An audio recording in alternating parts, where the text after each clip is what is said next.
कैसे हो आप सभी। आप सभी का मेरे YouTube प्लेटफॉर्म पर स्वागत है, बहुत अभिनंदन है। मैं आशा करता हूं कि आप सभी अच्छे होंगे, कुशल होंगे। तो आज मैं आपके लिए एक ज़बरदस्त क्लास लेके आया हूं। आप इस क्लास में लास्ट तक बने रहे। और आज के लिए आज का अपना टॉपिक रहेगा बहुपद।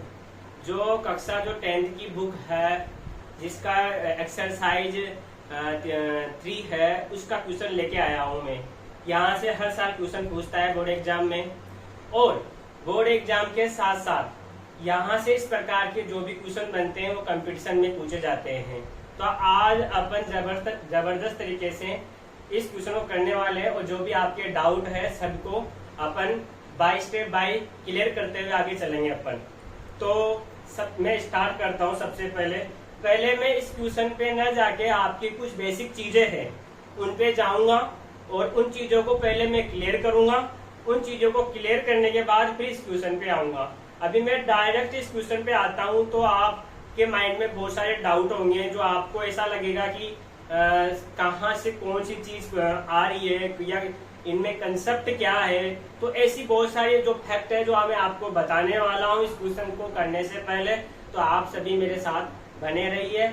तो स्टार्ट करते हैं अपन। तो सबसे पहले मैं दो बातों पे बात करूंगा। पहली बात तो यह द्विघात, एक तो बहुपद और एक होती है समीकरण। अब इसमें आपको बहुपद नजर आ रहा होगा इस क्वेश्चन के अंदर। तो मैं चर्चा करता हूँ इस पर डिटेल में। बहुपद और समीकरण दोनों के ऊपर चर्चा करता हूँ। देखो, बहुपद को ऐसे लिखा जाता है एफ ऑफ एक्स और X square plus B x plus C. और समीकरण को सेम ऐसा ही लिखा जाता है। तो देखिए, X square plus B x plus C बराबर 0। मैं मोटा आपको बताऊं तो समीकरण में बराबर में क्या आता है? 0 आता है। समीकरण में बराबर में क्या आता है? 0 आता है। और बहुपद में बराबर में 0 नहीं आता है। आप अभी ऐसा सोच रहे होंगे कि भाई बहुपद ऐसा ही होता है क्या, 2 घात का ही होता है क्या? देखो, आपको नजर आ रही है कि हाईएस्ट एक्स की अधिकतम घात कितनी है? 2। तो बहुपद अधिकतम 2 घात का नहीं होता है, 3 घात का भी होता है, 4 घात का भी होता है, 5 घात का भी होता है। मतलब बहुत सारी घातों का होता है। बस आपको इतना सा समझना है कि बहुपद में क्या होता है, बराबर में 0 नहीं आता है, और समीकरण में क्या आता है? बराबर में 0 आता है। तो देखो, तो समीकरण में बराबर में 0 आ गया, और बहुपद में बराबर में 0 नहीं आया। अभी अपन इनके ऊपर इतनी सी चर्चा करेंगे, फिर अपन नेक्स्ट टॉपिक लाएंगे। तो बाकी डिटेल के अंदर में आपके, यदि आप कमेंट सेक्शन में बताना कि आपको डाउट कहाँ है कहाँ नहीं है, तो उसके ऊपर हम चर्चा कर लेंगे बाद में। तो इस चीज को अभी तो इतना है। देखो भाई, समीकरण में बराबर में 0 आता है और बहुपद में बराबर में 0 नहीं आता है। अब चलते हैं अपन क्वेश्चन के ऊपर चलते हैं। अब क्वेश्चन के ऊपर बातचीत करते हैं अपन। तो 1 मिनट रुक जाइए, ठीक है। तो अब सबसे पहले मैं यहाँ पर इसको लिख देता हूँ। ये आपको बहुपद दिख रहा है, कितने घात का दिख रहा है आपको? 2 घात का बहुपद दिख रहा है आपको। X square plus 7x plus 10, ये कितने घात का है? 2 घात का है। तो इसमें ये 2 घात का बहुपद है। अब ये पूछ रहा है भाई द्विघात बहुपद, और लिखा भी है द्विघात बहुपद, मतलब द्विघात मतलब 2 घात का, मतलब 2 घात का द्विघात। तो द्विघात बहुपद के शून्य ज्ञात कीजिए। अब आप सभी को ऐसा लग रहा होगा कि शून्य क्या होते हैं? आप सभी को ऐसा लग रहा होगा कि शून्य क्या होते हैं? शून्य ज्ञात करना है, क्योंकि भाई इस बहुपद के शून्य ज्ञात करने अपन को, या तो आप शून्य बोल दीजिए, या ऐसे बोल दीजिए कि आंसर। आप सभी जानते हो कि आप क्या बोलते हो? आंसर बोलते हो ना यार, इसका आंसर क्या होगा क्या नहीं होगा। तो भाई जितने घात का बहुपद होगा उसके उतने ही आंसर होते हैं। भाई जितने घात का बहुपद होता है उसके उतने ही आंसर होते हैं। तो ये कितने घात का है? ये 2 घात का है। तो इसके कितने शून्य हो जाएंगे? 2 शून्य हो जाएंगे, या 2 आंसर हो जाएंगे। अब क्या होगा? अब जो 2 आंसर आएंगे शून्य, जो 2 आंसर आएंगे, मतलब जो भी 2 आंसर आएंगे आपके पास में, या मूल बोल दीजिए, या आंसर बोल दीजिए, या शून्य बोल दीजिए। जो भी आपके 2 आंसर आएंगे, मतलब 2 घात का है तो इसके कितने आंसर आने वाले हैं? दो आंसर आने वाले, दो कोई से भी आ सकते हैं, 3 भी आ सकता है, माइनस का 2 भी आ सकता है, 4 प्लस में भी आ सकता है और माइनस में भी आ सकता है। लेकिन कितने आंसर आएंगे? 2 आंसर आएंगे। जो दो आंसर आएंगे तो जो 2 आंसर आएंगे वो गुणांकों के बीच में। अब इस बहुपद के गुणांक क्या है? इस बहुपद का गुणांक कितना है? x की घात 2, आगे किससे गुणा हो रहा है? 1 से गुणा हो रहा है। x किससे गुणा हो रहा है? 7 व 10। तो इसका गुणांक 1 है, इसका गुणांक 7 है, वह 10 अचर पद है। तो जो ये है और जो 2 आंसर आए उनके बीच में क्या करना है? अपन को संबंध की सत्यता की जांच करनी है, संबंध की सत्यता की जांच करनी है। तो अब स्टार्ट करते बिना देरी करे हुए। तो मैं स्टार्ट कर रहा हूं आप सभी को। तो ये लिख दिया मैंने यहां से। तो लेट माना, एक सेकेंड, तो मैं लिख देता हूं लेट, मार्कर नहीं चल रहा था, 1 मिनट रुको, मैं दूसरा मार्कर ले लेता हूं। तो मैं लिखता हूं यहां से लेट मतलब माना। अब इसको बहुपद f ऑफ x बराबर x की घात 2 प्लस 7x प्लस 10। अब इस बहुपद को मैंने यहाँ उतार लिया, इस बहुपद को मैंने कहाँ उतार लिया? यहाँ उतार लिया। अभी कितने घात का है? 2 घात का है। अब 2 घात है, इसके कितने आंसर आने वाले? 2 आंसर आने वाले। अब आप सभी सोच रहे होंगे इसको हल कैसे करें। आप बहुत सारे क्वेश्चन लगा होंगे, इसको सोल्व कैसे करें। अब इसको सोल्व करने में ज्यादा आपको कोई भी दिक्कत नहीं आएगी। आपको क्या करना है? आपने एक छोटी क्लासों में गुणनखंड विधि पढ़ी होगी। भाई सर ने बताया होगा कि गुणनखंड विधि से इसके टुकड़े करो, सर ने बताया होगा गुणनखंड विधि से इसके टुकड़े करो। तो मैं उसी मेथड से इसको बताने वाला हूं। लेकिन थोड़ा सा इसको बताने से पहले मैं आपको इसके बारे में बताने वाला हूं। जो द्विघात बहुपद होता है, जो द्विघात बहुपद होता है इस प्रकार का होता है। देख लीजिए, X square plus B x plus C, इस प्रकार का बहुपद होता है। अब देखो, ये जो भी मतलब जो बहुपद बनेगा किनके कारण से बनता है? इनके कारण से बनता है। एबीसी के मान से बहुपद बनता है। यदि ए का मान में मान लो कितना मान लो? 2 मान लो तो 2x स्क्वायर। बी का मान में 3 मान लो तो माइनस का 3x, या प्लस का मान लो प्लस के 3x, इसका मान लिया 4। तो देखो ये x की घात 2x, इनसे कोई फर्क नहीं पड़ेगा। जो बहुपद का निर्माण होता है वो किनसे होता है? इनसे होता है। जो बहुपद का निर्माण होता है किनसे होता है? इनसे होता है। यह हमेशा चेंज होके आते हैं। जैसे आप और मान लीजिए, जैसे मैं थोड़ा सा और मान लेता हूँ। यहाँ पर आपकी इच्छा से कुछ भी मान लो। a का मान कितना मान लो आप? 3 मान लो तो 3x स्क्वायर हो गया। इस b का मान माइनस के 10 मान लो तो माइनस के 10 हो गया, x आ गया। और c का मान कितना मान लो? 1 मान लो आप, प्लस के 1 हो गया। तो बहुपद का जो निर्माण होता है, किनके कारणों से नए बहुपद का निर्माण होता है? जो a व b व c है, इनके कारण से बहुपद का निर्माण होता है। तो देख लीजिए, अब एक चीज का बड़ा ध्यान रखना है। जब बहुपद में जब तीनों पद दे, जब बहुपद में जब आपको तीनों पद देंगे, तब अपन गुणनखंड विधि से क्या करेंगे? इसके टुकड़े करेंगे। किस विधि से टुकड़े करेंगे? गुणनखंड विधि से क्या करेंगे? इसके टुकड़े करेंगे, इसको डिवाइड करेंगे, इसको तोड़ेंगे। किसको तोड़ेंगे? इस बहुपद को तोड़ेंगे अपन। गुणनखंड विधि से किसको तोड़ेंगे? इस बहुपद को तोड़ेंगे। जब आपको तीनों टर्म दे, ये वाला भी और ये वाला भी, ये वाला, तब आपको क्या करना है? इस विधि से इसके क्या करना है? टुकड़े करने। देखो इसमें तीनों पद है, एक्स स्क्वायर, यहाँ पर a का मान कितना है? 1 है, b का मान कितना है? 7 है, c का मान कितना है? 10 है। जब आपको तीनों पद दे, तब आपको क्या करना है? गुणनखंड विधि से इसके क्या करने? आपको टुकड़े करने। जब यदि तीनों पद दे तब तो गुणनखंड विधि से करना है।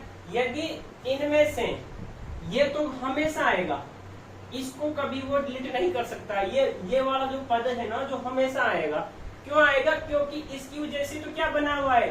द्विघात बना हुआ है। क्योंकि ये नहीं होगा तो द्विघात कहां से होगा? तो ये जो एक्स स्क्वायर है ये तो हमेशा आएगा। अब कौन कौन नहीं आ सकता है? एक तो ये वाला पद नहीं आ सकता, एक कौन सा वाला पद नहीं आ सकता? एक ये वाला पद नहीं आ सकता। अब दोनों में से एक गायब आएगा। अब यदि दोनों में से ये पद गायब आ जाए, तब भी क्वेश्चन सोल्व करना बहुत आसान रहेगा। क्यों? फिर अपन गुणनखंड विधि से नहीं करेंगे, उसको डायरेक्ट कॉमन ले लेंगे, फिर सोल्व कर लेंगे। यदि ये नहीं आए तब भी आपको गुणनखंड विधि से टुकड़े नहीं करने, तब भी अपन डायरेक्ट सोल्व कर लेंगे।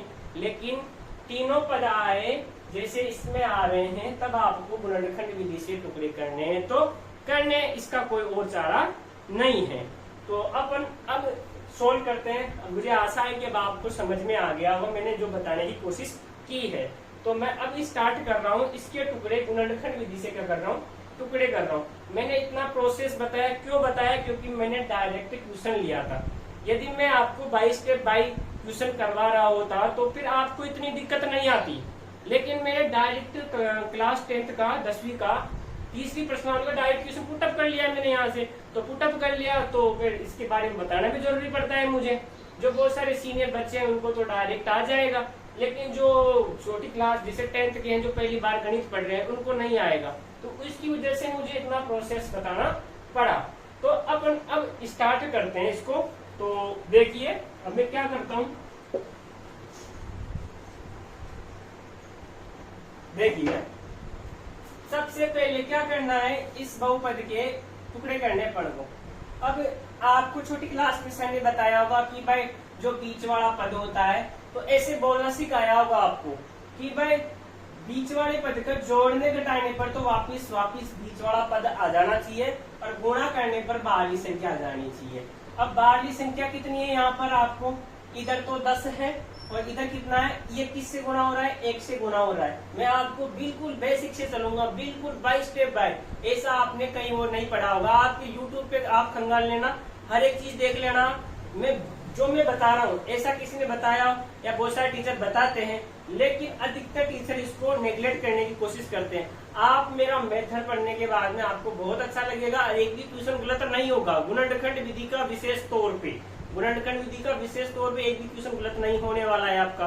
तो आप देखिए, तो देखो मैं इधर देखो, इधर बता रहा हूं मैं, यहाँ पे लिख देता हूं मैं x² प्लस 7x प्लस 10। यदि मैं इस क्वेश्चन को खत्म करना चाहूँ तो ओनली 5 मिनट में खत्म कर सकता हूँ, लेकिन मैंने आपके लिए पूरा डिटेल में बता रहा हूँ इसको, क्योंकि आपको समस्या नहीं है। आज के बाद लाइफ में ऐसे क्वेश्चन में बिल्कुल भी समस्या नहीं है। तो देखिए, आपको छोटी क्लासों में सर ऐसे बताया करते थे हमेशा, भाई जोड़ने घटाने पर वापिस बीच वाली संख्या आ जानी चाहिए और गुणा करने पर बाहरी संख्या आ जानी चाहिए। अब बाहरी संख्या इधर कितने हैं, 10 है, और इधर कितना है, 1 है, क्योंकि इसके आगे कुछ नहीं है तो कितना होगा, 1। जिसके आगे कुछ नहीं है उसके आगे कितना होता है, 1। तो गुणा करने पर 10 को 1 को गुणा करो कितना आता है, 10 को 1 गुणा किया कितना आया, 10 एकम 10। अब जोड़ने घटाने पर, जोड़ने और घटाने पर, जोड़ने घटाने पर बीच वाली संख्या आ जानी चाहिए, ऐसा सर बताया करते हैं आपको। तो देख लीजिए, को दोबारा देख लीजिए, जोड़ने घटाने पर तो वापिस कितना आना चाहिए, 10। जोड़ने घटाने पर वापिस 7 आ जाना चाहिए, और गुणा करने पर बाहरी संख्या जानी। 10 को 1 गुणा किया कितना आया, 10 एकम 10। अब ऐसी संख्या बताइए मुझे कि जो गुणा करने पर तो 10 आ जाए और जोड़ने घटाने कितना आ जाए, 7। तो आप डायरेक्ट जो गुणा करने वाली संख्या तो उस पे जाना है। यहाँ पर कितना है, 10। अब 10 किस किस के पहाड़ी में आता है, अब 10 किस किस के पहाड़ी में आता है, एक तो 1 के में आता है, 1 का 10, 1 का पहाड़ा 10 बार बोले कितना आएगा, 10 आएगा। 1 का पहाड़ा पर 10 बार 10 आएगा। 1 2 के पहाड़े में आता है, 5 बार 2 पंजे 10। फिर 1 5 के में आता है, लिखने की जरूरत नहीं, क्योंकि 5 या तो 2 को 5 से गुणा करो या 5 को 2 से गुणा करो, बात बराबर होता है। एक 10 के पहाड़े में 10 आते हैं, 10 एकम 10, या तो 1 को 10 से करो, 10 को 1 से करो। अब इन दोनों में आपको डिसाइड करना है, आपको गुणा करने पर कितना बन जाए, 10 बन जाए, और जोड़ने के कारण कितना बन जाए, 7 बन जाए। अब देखो, अब ये तो पॉसिबल नहीं है। आपको लग रहा होगा कि भाई इसको जोड़ेंगे घटाएंगे, प्लस के 10 मान लो, प्लस के 10 में से अब इसको 1 मान लो माइनस का। आपकी स्वेच्छा है, आप किसी को भी प्लस माइनस मान सकते हो। यदि मैं प्लस के 10 मानता हूँ, इसको माइनस का मानता हूँ, 10 में से 9 जाएगा, कितना आएगा, 10 में से या कितना आएगा, 9। क्या जोड़ने घटाने पर कितना 7 आ रहा है, क्या नहीं आ रहा है ना, तो फिर क्या करना पड़ेगा, फिर ये टुकड़ा हो ही नहीं सकता। या दोनों प्लस में ले लो आप, अब दोनों प्लस में ले लो, 10 भी प्लस के ले लो और 1 भी प्लस का ले लो, तो कितना होगा, 10 है, कितना हो गया, 11। क्या जोड़ने घटाने में 7 आ रहा है कि नहीं आ रहा है, तो इसका टुकड़ा फिर ये नहीं होगा। बचा कौन सा, ये बचा। अब देख लो, 5 को 2 को जोड़ दे कितना आ रहा है, 7 आ रहा है। जो जोड़ने का टाइम कितना आ रहा है, 7।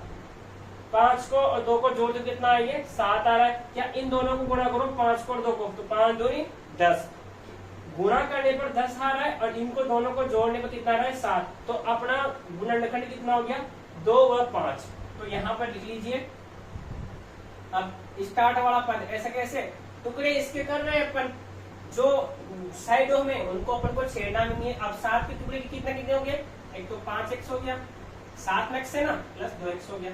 इन दोनों को जोड़ने में कितना आ रहा है 7 आ रहा है और इन दोनों को गुणा करने पर बार वाली संख्या बन रही है 10x² प्लस के 10 आ गए। अब क्या करना है, अब ऐसे 3 पद आएंगे तो हमेशा किस में जाएंगे 4 में जाएंगे। अब ये 3 है तो हमेशा किस में जाएगा 4 में बढ़ेंगे। अब यहाँ पर दो ये और 2 ये, बहुत आसान है आपके लिए, बहुत आसान रहेगा कि अभी 3 है तो 4 में आएगा, तो 2 तो ये और 2 ये।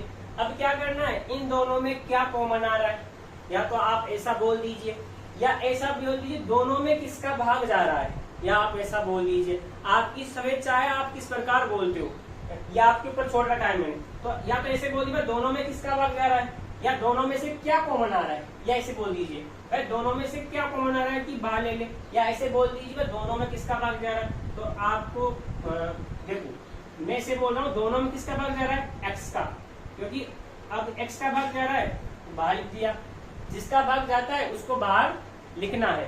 तो एक्स का भाग दे रहा है, दोनों में क्या कॉमन आ रहा है एक्स आ रहा है, तो एक्स कॉमन ले लिया, एक्स का भाग दे रहा हूँ, जिसका भाग देते हैं वो बाहर लिखते हैं। तो लिख दिया इसका भाग इसमें देंगे 2 है तो 1 का भाग लगा 1 बच गया, प्लस यहाँ प्लस है तो यहाँ प्लस।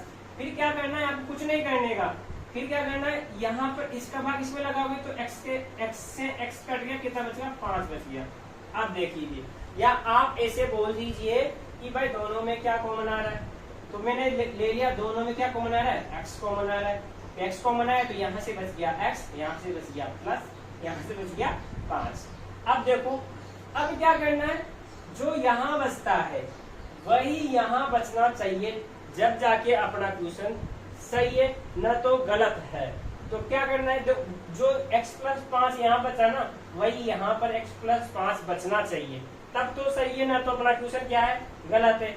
अब इसके जैसा बनाने के लिए आप ऐसे बोल दीजिए किस दोनों में या तो किसका भाग जा रहा है या दोनों में से क्या कॉमन आ रहा है, तो आपको सीधा सीधा नजर आ रहा होगा, बहुत बड़े आराम से नजर आ रहा होगा कि दोनों में 2 कॉमन आ रहा है। तो 2 कॉमन आ रहा है तो ये 2 कॉमन आ गया, यहाँ से प्लस, यहाँ प्लस है तो प्लस, ये प्लस 2 कॉमन आ रहा है, जिसका जो कॉमन आए उसको बाहर लिखना है, जिसका भाग जाए वो बाहर लिखना है। तो 2 कॉमन आ रहा है, ठीक है 2 या 2 का भाग लगा लीजिए, तो 2 का भाग 2 एकम तो x बच गया, 2 पंजे 10, जो यहाँ बचा वो यहाँ बच रहा है। फिर क्या करना है आप नेक्स्ट स्टेप में, दोनों में क्या कॉमन आ रहा है x प्लस 5 कॉमन आ रहा है, तो x प्लस 5 कॉमन ले लिया, यहाँ से कितना बचा x बचा, यहाँ से कितना बचा 2 बचा।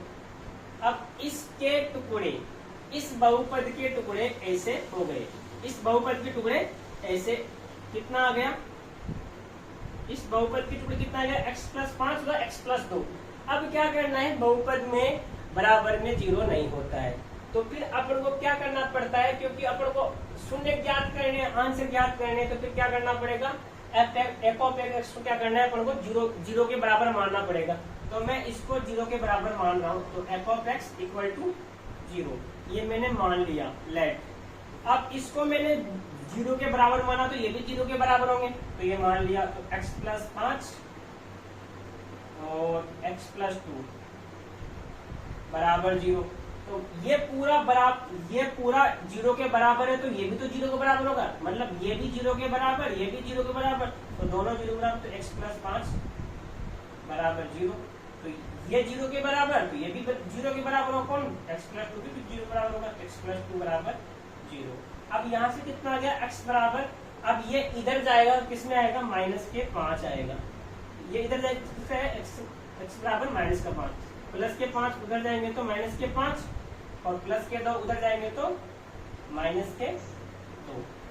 ठीक है, ये देखो ये 2 घात का था, इसके कितने शून्य का आ गए 2 आ गए, क्योंकि शून्य पूछ रहा है भाई x² प्लस 7x प्लस 10 के शून्य ज्ञात कीजिए। तो अपन ने गुणनखंड विधि से टुकड़े करे, इसको थोड़ा सोल्व किया बड़े आराम से मैंने बताया, तो कितने शून्य में आ गए x बराबर माइनस के 5, x बराबर माइनस के 2। इसके कितने आंसर आ गए? 2 आंसर आ गए। क्योंकि 2 आंसर इसलिए आए, 3 इसलिए नहीं आए क्योंकि ये कितने घात का है? 2 घात का। तो 2 घात का होता है इसको, उसके 2 ही आंसर आते हैं। तो 2 घात का इसलिए 2 आंसर आ गए। एक तो आ गया माइनस का 5 आ गया, एक आ गया कितना? माइनस का 2 आ गया। अब जो अपने शून्य की ज्ञात करें, अब जो ये शून्य का है कितना? माइनस का 5 व माइनस का 2, इनके बीच में जो शून्य तो वह गुणांक। अब शून्य कितने आगे अपने पास में? माइनस के 5 व माइनस के 2। जो 2 शून्य का है माइनस के 5 व माइनस के 2 तथा गुणांकों के बीच में संबंध की सत्यता की जांच करनी। अब गुणांक कौन से होंगे? इसका गुणांक कितना है? 1 है। इसका गुणांक कितना है? 7 है। और ये 10 है। अब इनके बीच में संबंध की सत्यता की जांच करनी है। तो आगे प्रोसेस बता रहा हूँ। ऐसा ही प्रोसेस आपको बार बार इन्हीं किस्सों में आपको क्या करना है? फॉलो करना है। तो मैं सत्यता की जांच कर रहा हूँ। तो देखिए, अब अपन आगे चलते हैं।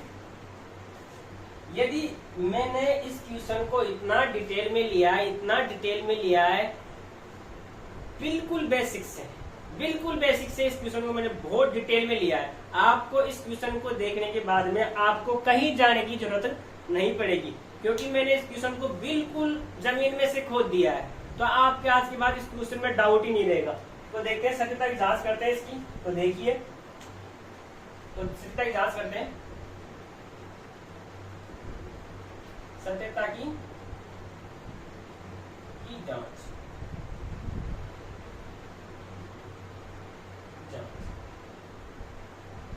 ये प्रोसेस होता है, ये एक मेथड है। क्योंकि बोर्ड एग्जाम में पूछता है तो ये पूरा प्रोसेस का फॉलो करना पड़ता है। पर वो प्रोसेस एक तरह का, आप इस चीज का ध्यान रखना। पहले अपन को शून्य ज्ञात करने, शून्य ज्ञात करने के बाद सत्यता की जांच करनी है। ये एक मेथड है। अब कैसे ज्ञात करते हैं? ये इधर देखो, शून्यकों का योग, एक मिनट, शून्यकों का योग, ये प्रोसेस है बेटा। शून्यकों का योग। शून्य कौन कौन से अपने पास में? शून्यकों का योग, इनको अल्फा बीटा भी बोलते हैं। तो शून्यकों का योग अल्फा प्लस बीटा बराबर शून्यकों का योग। कितने शून्य के अपने पास में? 2 शून्य के। x बराबर माइनस के 5 और x बराबर माइनस के 2। शून्यकों का योग बराबर माइनस x का गुणांक, अब x का गुणांक बटा x की घात 2 का गुणांक। इसको ऐसे बोलते हैं माइनस के b बटा a, ऐसे बोलते हैं इसको। इसको ऐसे बोलते हैं, कोई दिक्कत नहीं। आप ऐसे लिखना चाहते हो तो ऐसे, ऐसे लिखना चाहते हो तो ऐसे, लेकिन ज्यादा बेटर ये रहता है ना। तो देखो, शून्यकों का योग, शून्य कितना है? या तो अल्फा का मान आप कितना मान लीजिए? माइनस का 5 मान लीजिए, या अल्फा का मान कितना मान लीजिए? माइनस के 2 मान लीजिए। इससे कोई भी फर्क नहीं पड़ने वाला है। आप अल्फा का मान माइनस के 2 माने तो ठीक है, आप अल्फा का मान माइनस के 5 माने तो ठीक है, दोनों ही बराबर है। तो मैं अल्फा का मान कितना मान रहा हूँ? माइनस का 5, तो ये माइनस के 5 और प्लस बीटा का मान कितना मान रहा हूँ मैं? माइनस का 2, क्योंकि शून्य को योग करना है। तो बीटा का मान कितना मान रहा हूँ मैं? माइनस के 2। तो ये प्लस माइनस कितना हो जाएगा? माइनस के 2, ब्रैकेट बंद, बराबर। अब x का गुणांक, इसमें देखना है आपको x का गुणांक। x किससे गुणा हो रहा है? क्योंकि ये तो करना है अपन को भाई, जो शून्य का गुणांक होगी, गुणांक के उनके बीच में संबंध की सत्यता की जांच करनी है। तो x का गुणांक कितना है? सॉरी, x का गुणांक कितना है? 7 है। ये माइनस है, ये प्रोसेस है, माइनस तो आता ही बेटा इसमें। अब x का गुणांक कितना है? x किससे गुणा हो रहा है? 7 से गुणा हो रहा है, बटा x की घात 2 का गुणांक। अब x की घात 2, इसका गुणा कितना है? 1 है। x की घात 2, इसका गुणा कितना है? 1 है। और x का गुणा कितना है? 7 है। तो x का गुणा कितना है? 7 है। और x की घात 2 का गुणा कितना है? 1 है। तो ये 1 है। और ये माइनस इसमें आता है। अब माइनस माइनस की संख्या को जोड़ते हो तो माइनस की संख्या जुड़ तो जाती है, लेकिन चिन्ह किसका आता है? माइनस का ही आता है। तो माइनस के 5 और माइनस 2 कितने हो गए? माइनस के 7। और अब आप कोई दुनिया की कोई सी भी संख्या हो, उसमें 1 का भाग लगाओगे, कितना आएगा? वही संख्या आ जाती है। तो माइनस के 7। तो माइनस माइनस माइनस क्या हो गया? प्लस। अब देखो, ये बराबर क्यों आए? क्योंकि बराबर ये इसलिए आए क्योंकि अपन को सत्यता की जांच करनी है। यदि ये दोनों बराबर नहीं आते तो फिर बाद में मैं क्या बोलता, भाई जो शून्य है, शून्य कौन कौन से, -5 और -2, जो इसके गुणांक है 1, 7 और 10, इनके बीच में संबंध सत्य नहीं है। क्योंकि संबंध सत्य तभी होता है जब शून्यंक व गुणांक के बीच में क्या आता है, बराबर आता है। तो 7 बराबर 7। एक प्रोसेस और करना पड़ता है, एक बार तो शून्यकों का योग करना पड़ता है, कर दिया, एक बार शून्यकों का गुणा करना पड़ता है, तो शून्यकों का गुणा, तो शून्यकों का गुणा, तो शून्यकों का गुणा, तो शून्यकों का गुणा अल्फा इंटू बीटा बराबर अचर पद, अचर पद बटा x की घात 2 का गुणांक। अचर पद कितना होता है, c होता है इसमें, और x की घात 2 गुणा कितना होता है, a होता है, तो c बटा a। तो एक बार तो शून्यकों का योग, एक बार क्या करते हैं, शून्यकों का गुणा। तो देख लीजिए, तो शून्यकों का गुणा अल्फा इंटू बीटा। अल्फा का मान कितना है, -5। अल्फा का मान तुम -2 भी मान सकते हो, मैं मना नहीं कर रहा, लेकिन इसमें आपकी स्वेच्छा के ऊपर छोड़ता हूँ, कुछ भी मान सकते हो, आंसर क्या आएगा, समान आएगा, आंसर में कोई परिवर्तन नहीं आने वाला। तो x का मान कितना मान लिया मैंने, सॉरी अल्फा का मान कितना मान लिया मैंने, -5 इंटू बीटा का मान कितना मान लिया मैंने, -2, ये बराबर। अब अचर पद, अब इस समीकरण में अचर पद कौन सा है, जो x से गुणा नहीं हो रहा है वो क्या होता है, अचर पद होता है। अब ये x से गुणा हो रहा है, ये तो अचर हो नहीं सकता, ये भी है अचर हो नहीं, ये अचर कौन सा है, 10 है, तो अचर पद कितना है, 10 है, बटा x की घात 2 का गुणांक। अब x की घात 2 का गुणांक किससे गुणा हो रहा है, x से गुणा हो रहा है, x की घात 2 किससे गुणा हो रही है, x से गुणा हो रही है, 1 होगी। देख लीजिए, अब देखो माइनस माइनस की संख्या को गुणा करते हो तो क्या हो जाती है, प्लस, तो माइनस माइनस प्लस, और 5 दूनी 10, और ये भी 10 में मैंने अभी जस्ट पहले बताया कि दुनिया की कोई सी भी संख्या हो, इसमें 1 का भाग लगाओ तो वही संख्या आ जाती है। तो पहले ये भी प्लस के 10, तो ये भी माइनस माइनस प्लस, ये भी प्लस के 10 और ये भी प्लस 10। देखो शून्य को योग किया था तब भी 7 बराबर 7 आया था, और शून्य को गुणा किया था तब भी 10 बराबर 10 आया है। तो इससे अपन को ये पता चलता है कि जो शून्यक है, जो शून्यक आए अपने इस बहुपद के शून्यक थे, ये -5 और -2, और जो इसके गुणांक हैं 1, 7 और 10, इनके बीच में अपन ने संबंध की सत्यता की जांच करी ना, उनमें अपन को पाया है कि भाई दोनों क्या है, बराबर है। तो फिर मैं ये बोल दूंगा कि जो इसके शून्यक, तो जो गुणांक है, इनमें क्या है, संबंध सत्य है। अतः फिर आपको ऐसे लिखना है, अतः शून्यक व गुणांकों के बीच संबंध हेड राइटिंग में ऊपर नीचे चल सकता है, क्योंकि गणित में आप सभी को पता है कि गणित में हेड राइटिंग का कोई विशेष तौर महत्व नहीं रहता। शून्य व गुणांकों के बीच संबंध सत्य है, और यहीं पर अपना क्या हो जाता है, क्वेश्चन सोल्व हो जाता है। और बोर्ड एग्जाम में यहाँ से अधिकतर क्वेश्चन पूछा जाता है, तो आप सभी से निवेदन है कि इस क्वेश्चन को आप बार बार देखें। आपको मैं इस क्वेश्चन को इतना डिटेल में बता चुका हूँ कि आपको कहीं जाने की जरूरत नहीं है। यदि आप इस क्वेश्चन को यदि ढंग से पढ़ लिया और दिल से पढ़ लिया ना, तो मैं गारंटी देता हूँ कि आप आज के बाद इस प्रकार का कोई सा भी क्वेश्चन हो आपके गलत नहीं होगा, ये मेरी गारंटी देता हूँ आपको, लेकिन दिल से। अब थोड़ी सी विशेष चर्चा कर लेता हूँ, एक बार मैं इसको वापस डिटेल में वापस मैं आपको दोहरान कर देता हूँ इसका। तो देखिए इस प्रकार का क्वेश्चन आएगा, वह द्विघात बहुपद दे रखा होगा। सबसे पहले आपको क्या करना है, शून्य ज्ञात करना है। तो शून्य ज्ञात करना है, जो शून्य का आएंगे और जो गुणांक है उनके बीच में क्या करना है, संबंध की सत्यता की जांच करनी है। तो सबसे पहले इस प्रकार का क्वेश्चन आएगा तो यहाँ पर लिख देना है इसको। फिर आपको पूरा आएगा तो फिर गुणन का निर्दिष्ट टुकड़े करना है ऐसे, क्योंकि जोड़ने घटाने पर 7 जाना चाहिए, गुणा करने पर बाहरी संख्या जाना चाहिए। 10 को 1 से गुणा किया 10 आ गया, और जोड़ने घटाने कितना आना चाहिए, 7। तो इसके ये ऐसा कैसे लिख दिया, चेंज कौन होता है, ये चेंज होता है। अब मैंने सोचा, अब मैंने बताया आपको डिटेल में, यदि आप डायरेक्ट सोच के भी कर सकते हो, इसमें कोई आपत्ति नहीं है मुझे, आपकी जैसा दिमाग चलता है वैसे कर सकते हो, मुझे कोई आपत्ति नहीं है। तो देखो 7 को मैंने तोड़ा कि जोड़ने के टाने पर वापिस ये जाना चाहिए और गुणा करने पर ये जाना चाहिए। 7 को मैंने तोड़ दिया, 5x प्लस 2x, तो दोनों को जोड़ा तो वापिस 7x आ रहा है, और इन दोनों को गुणा किया तो 5 दूनी 10 ये आ रहा है, और 7 में x लगाना नहीं भूलना, x तो आएगा प्लस के 10। फिर 4 पद आ गए अपने पास में, 4 पद आ गए, दोनों में किसका भाग जा रहा है, दोनों में क्या कॉमन आ रहा है, तो दोनों में क्या कॉमन आ रहा है, x कॉमन आ रहा है, x कॉमन ले लिया तो यहाँ से x बच गया, क्योंकि यहाँ पर 2 थे, यहाँ से दिया तो यहाँ से 5 बच गए, जो यहाँ बचता है वही यहाँ बचना चाहिए, तब तो अपना क्वेश्चन सही है, तो गलत है। अब दोनों में इनमें मैं देख रहा हूँ कि दोनों में क्या कॉमन आ रहा है या दोनों में किसका भाग जा रहा है, तो मैंने देखा कि यहाँ पर दो का भाग जा रहा है, तो 2 का भाग जा रहा है, तो 2 कॉमन ले लिया, है ना, तो यहाँ से x बच गया, 2 पंजे 10, अब दोनों में बराबर बच गया तो क्वेश्चन सही है। अब दोनों में क्या कॉमन आ रहा है, ये आ रहा है, तो x प्लस 5 इसमें भी है, x प्लस 5 इसमें भी है, तो ये दोनों में क्या ले लिया मैंने, कॉमन ले लिया, यहाँ से कितना बच गया, x बच गया, यहाँ से कितना बच गया, 2 बच गया।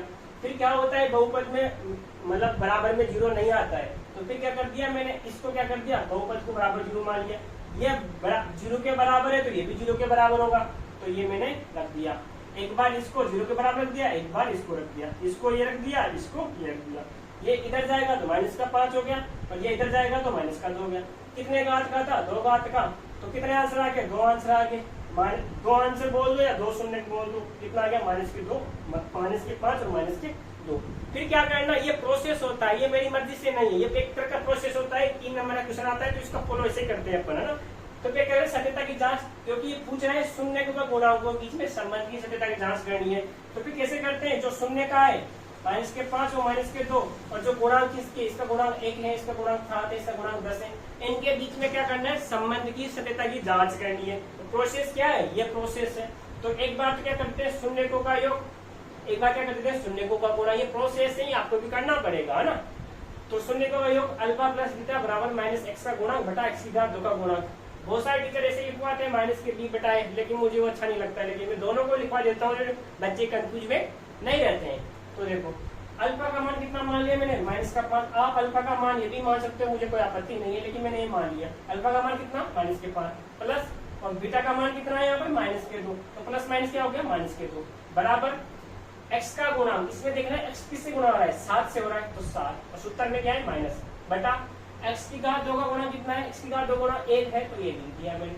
माइनस माइनस की संख्या जुड़ जाती है, लेकिन चिन्ह किसका आता है, माइनस का आता है, दोनों को जोड़ दिया हम, दोनों जोड़ दिया, लेकिन यहाँ पर माइनस था, और इधर भी 7 में कमा लगा तो माइनस का 7 आया, तो माइनस माइनस क्या हो गया, प्लस हो गया। फिर क्या करना है, एक बार शून्य का गुणा अल्फा इंटू बीटा बराबर अचर पद बटा x की घात 2 का गुणा बराबर c बटा a। टीचर ये भी लिखवाते हैं, ये भी लिखवाते, दोनों बात बराबर होती है, तो ठीक है।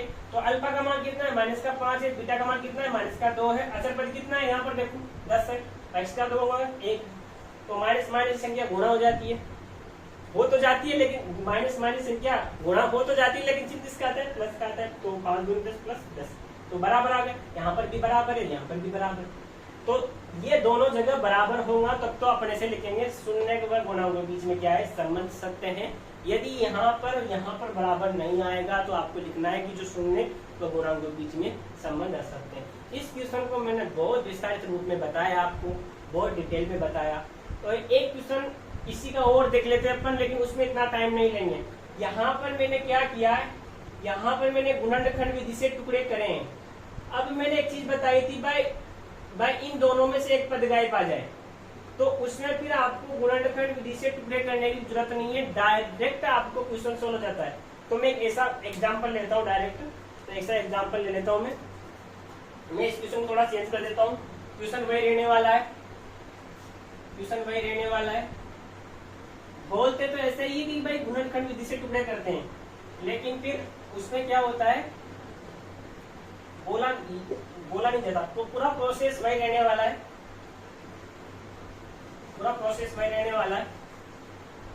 मैं इसको मिटा देता हूँ। सेम डिटो वही प्रोसेस होगा,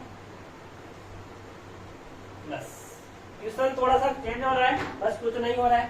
देखो तो मैं लिख देता हूँ यहाँ पर 4x² प्लस 8x, ये क्वेश्चन ले लिया। अब इसमें से कौन सा पद गायब आ गया, x² plus bx plus c, ये तो हमेशा आएगा, इसमें कोई आपत्ति नहीं है। इस क्वेश्चन ये इस प्रकार के क्वेश्चन में ये तो हमेशा आएगा, तभी तो वो द्विघात कहलाएगा। द्विघात कहलाने का रीजन यही है क्योंकि द्विघात मतलब दो, तो दी ये तो आएगा, लेकिन लफड़ा इन दोनों में होगा, या तो ये नहीं आएगा या ये नहीं आएगा। यदि इन दोनों में से कोई सा भी एक नहीं आएगा तो क्वेश्चन और भी आसान हो जाता है। उसमें गुणनखंड विधि में आपको जो टुकड़े करेंगे इतना जोर नहीं आएगा।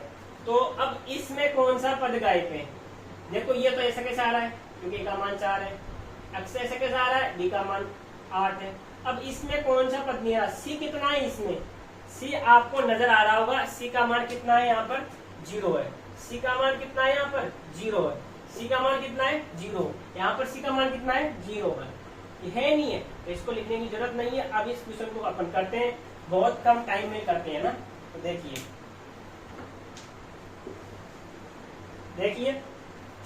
ये लिख लेता हूं मैं यहाँ पे 4x² + 8x। अब इसको सोल्व करते हैं। अब यहाँ पर इसको गुणनखंड विधि से टुकड़े करने की जरूरत नहीं है, आप कर सकते हो, मुझे कोई आपत्ति नहीं है, फॉलो कर सकते हो, गुणनखंड विधि से भी टुकड़े कर सकते हो। लेकिन अपन को जरूरत नहीं है तो क्यों करें? डायरेक्ट को बनाया तो देख लो।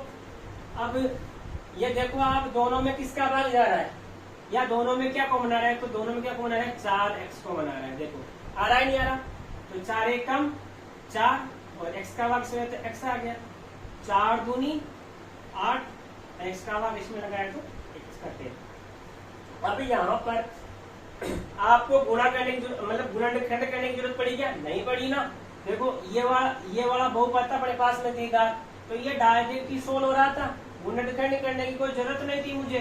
तो मैंने किसका भाग लगा दिया? 4x का भाग लगा दिया। या ऐसे बोल दीजिए दोनों में क्या कॉमन आ रहा था? 4x कॉमन आ रहा। कॉमन आता है ना, कॉमन उभयनिष्ठ, कॉमन मतलब उभयनिष्ठ, कॉमन दोनों में से आता है, एक में से कॉमन नहीं आता है। यदि एक में से कॉमन आता है तो गलत है, कॉमन आता है तो पूरे में से आता है। ऐसे बोलते, ऐसे नहीं बोलते कि अपन यार आप दोनों में क्या कॉमन है, तो कॉमन दोनों में से आता है। तो देखिए तो दोनों में क्या कॉमन आ रहा है? 4x, तो यहाँ से 4x आया तो 4x ले लिया, यहाँ से x बच गया, तो 4 दूनी 8 और 1 से x कट गया। अब यहाँ पर आपको गुणनखंड करने की जरूरत नहीं है। अब डायरेक्ट 0 बराबर रख लो आप इसको ना। तो बहुपद में बराबर में 0 नहीं आता है, तो नहीं आता है तो मान लीजिए लेट fx = 0। अब ये बराबर 0 के बराबर है तो ये भी तो होगा, तो इसको भी मान लेते हैं 4x और x + 2 बराबर 0। अब एक बार इसको तो 4x बराबर 0 और x + 2 बराबर 0। अब ये तो किस में गया? 0 में गया, तो x बराबर कितना आ गया? 0। ये उधर जाएगा तो किस में आ जाएगा? -2। ये -2।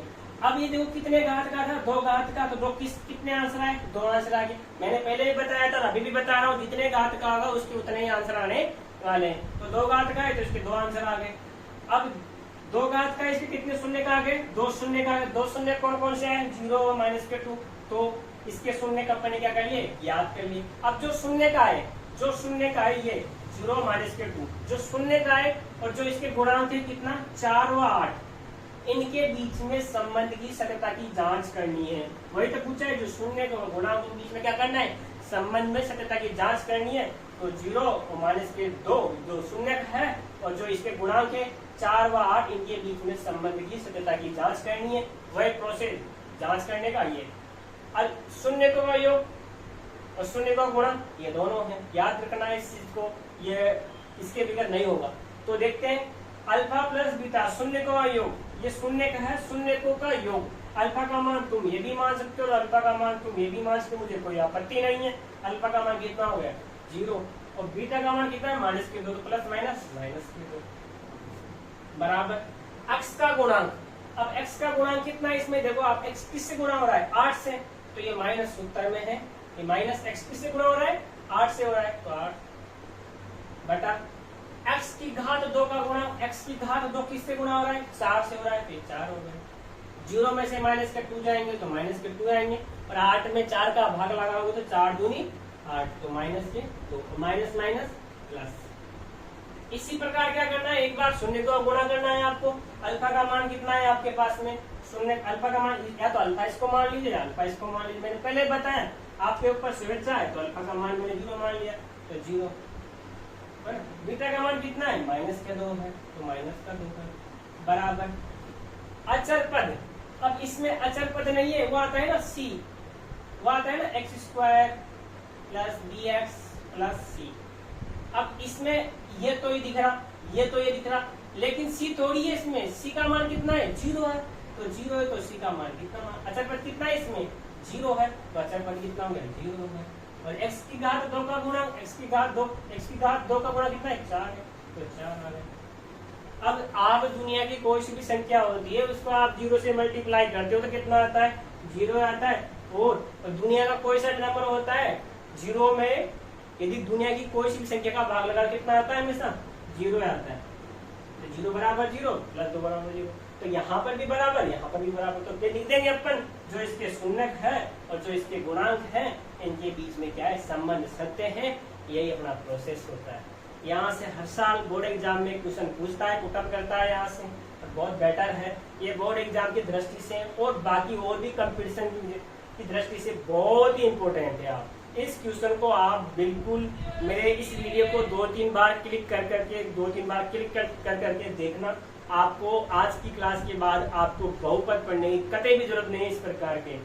तो आज की क्लास आपको कैसे लगी, मुझे आशा है कि आज की क्लास आपको बहुत अच्छी लगी होगी, और मैं उम्मीद करता हूँ आप आज पढ़ के बहुत ही प्रफुल्लित हो रहे होंगे मेरे से, क्योंकि मैंने आज आपके लिए कुछ चीज़ें, कुछ फैक्ट ऐसे लेके आए जो आपके लिए, आपकी दृष्टि से बहुत महत्वपूर्ण थे। मैं बहुत दिनों से सोच रहा था कि बच्चों के लिए कुछ स्पेशल करें, तो आज मैंने आपके लिए आज स्पेशल किया है। आपका प्यार और स्नेह इस प्रकार मतलब मेरे ऊपर बनाए रखना, जिस प्रकार आप बनाते हो, और आपका प्यार ऐसे ही बना रहे, मैं आशा करता हूँ।